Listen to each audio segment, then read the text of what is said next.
पुण्यातल्या ILS law कॉलेजमध्ये दुसऱ्या वर्षात शिकणाऱ्या विद्यार्थ्यांनी 35 वर्षीय विद्यार्थ्यावर रॅगिंग केल्याचा धक्कादायक प्रकार घडलाय। या प्रकरणी 5 विद्यार्थ्यांवर डेक्कन पोलीस ठाण्यात गुन्हाही दाखल झालाय। हा सगळा प्रकार 1.5 वर्षापूर्वी कॉलेज प्रशासन दरबारी मांडण्यात आला होता। त्यावेळी या सगळ्यांची चौकशी करून UGCला माहिती देण्यात आली होती, अशी माहिती कॉलेज प्रशासनाने दिली आहे। आणि त्यानंतर देखील रॅगिंग थांबलं नाही आणि त्यामुळे विद्यार्थ्यांना पुन्हा एकदा डेक्कन पोलिसात तक्रार दाखल केली आहे। त्यानुसार 5 विद्यार्थ्यांवर गुन्हा दाखल झालाय। कॉलेज प्रशासनाला या संदर्भातली माहिती असताना देखील त्यांनी या विद्यार्थ्यांवर कारवाई का केली नाही असा सवालही उपस्थित होतोय।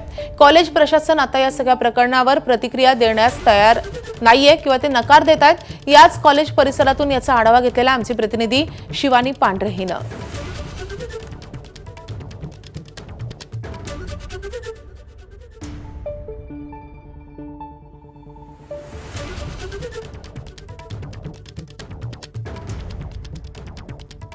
पुण्यातल्या ILS लॉ कॉलेजमध्ये रॅगिंगचा प्रकार समोर आला आहे आणि 5 विद्यार्थ्यांच्या विरोधात रॅगिंग केल्याप्रकरणी तक्रार दाखल केली आहे आणि त्यांच्यावर गुन्हा देखील दाखल केला आहे। पुण्यातल्या डेक्कन पोलीस स्टेशनमध्ये 20 वर्षांच्या 5 मुलांवर गुन्हा दाखल केला आहे। 35 वर्षाच्या विद्यार्थ्यांनी या मुलांविरोधात तक्रार दाखल केली होती। त्यांनी शिवीगाळ केली आहे, खाण्यापिण्यावरून त्रास दिला आहे आणि असे अनेक रॅगिंग केल्याचे कारण देत त्यांनी तक्रार दाखल केली होती। आधी अर्ज दाखल केला होता 1.5 वर्षांपूर्वी।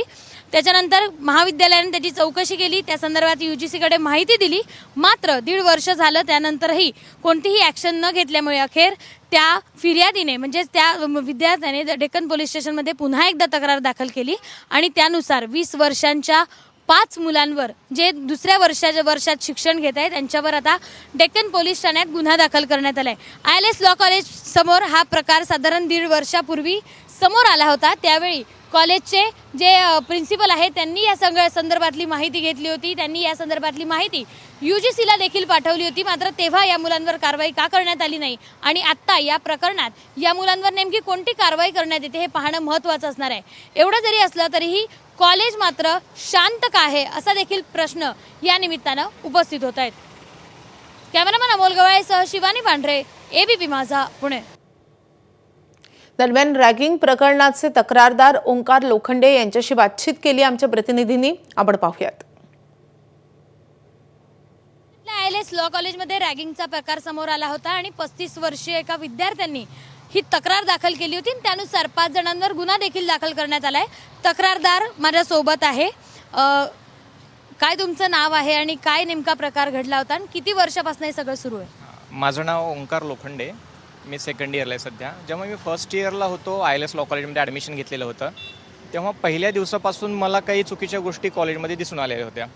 म्हणजे उघड दारू पिणं असेल, सिगरेट किंवा लपून छपून अगदी ड्रग्जपर्यंतच्या पण ज्या गोष्टी चाललेल्या होत्या त्या गोष्टी मी प्रिन्सिपल मॅडमला कळवलेल्या होत्या आणि मला नंतर लक्षात आलं की प्रशासनाला याच्यामध्ये कसलाही इंटरेस्ट नाही आणि मग मी या गोष्टी सोडून दिल्या। पण या गोष्टीमुळे मी खूप प्रसिद्ध झालो की मी स्मोकिंग, ड्रिंकिंग किंवा ह्या व्यसन जे चालतात त्याच्यामध्ये माझी तक्रार असते थोडीफार। मग 7-8 मुलं एकदा दारू पीत बसलेली होती एका रूममध्ये आणि एकदा सिक्युरिटी गार्ड आला आणि त्याने डायरेक्ट शूटिंग चालू केली।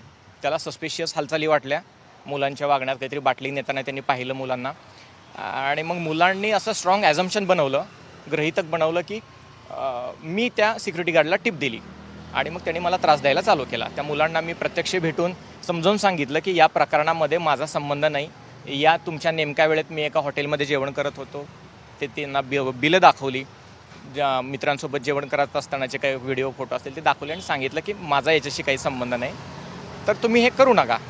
आणि तरीही मुलांनी ते कंटिन्यू ठेवलं आणि ते दिवसेंदिवस एवढं हॅरॅसमेंट वाढत गेली की त्यांनी माझ्या दरवाजाच्या रूमवरती मल्टिपल टाइम्स अंडी फोडली, ॲब्युझिव्ह लँग्वेजमध्ये शिवीगाळ लिहायला चालू केली दरवाजावरती, दरवाजाची काच फोडली आणि याच्यापेक्षा जास्त म्हणजे रात्री 9-10 नंतर रात्री सर्व लाईट्स ऑफ करून हॉस्टेलच्या पूर्ण पोर्शमधल्या अगदी 25, 30, 40, 50 मुलं घोळका करून यमक जुळवून काहीतरी शिव्यांच्या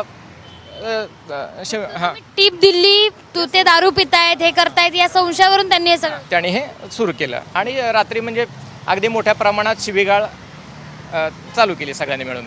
मॅडमला मी मल्टिपल टाइम्स अगदी कित्येक वेळा प्रत्येक माध्यमातून म्हणजे व्हॉट्सॲप, ईमेल, लिखित, प्रत्यक्ष भेटून सर्व त्यांना या गोष्टीबद्दल कल्पना दिल्या, पण त्यांनी माझी रूम बदलण्याच्या पलीकडे कुठलाही कॉग्निझन्स घेतला नाही.